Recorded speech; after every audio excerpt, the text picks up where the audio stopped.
How do I hand shape a Japanese wire handle? These are pretty complex builds because it's hexagonal and distal tapered as well. Me, I like to do everything manually. I will mark it just with a pen where I want to taper that handle to go up to. And then I'll use the accurate measurement of just looking down the blade and handle to make sure it's nice and straight. Now my goal is to grind up to that marking at the front of the blade to get that nice distal taper. And I just do this by hand on a very fresh, very sharp belt. And I'll just grind up to all 4 of those corners.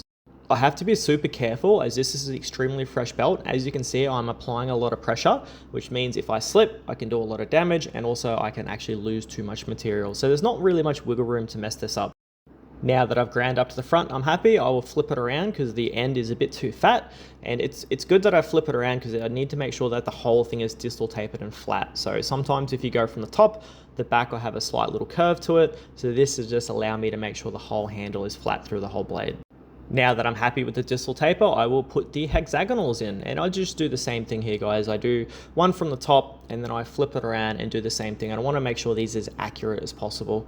What I love about hand making stuff is you can actually do really, really well by hand if you have a lot of practice, but I'm also not trying to make it absolutely perfectly machine made, because perfectly imperfect is why handmade is a thing in my opinion. However, in saying that, you still want to make it as best as you possibly can. And you have to look really, really close to see any imperfections really with a lot of stuff that we do.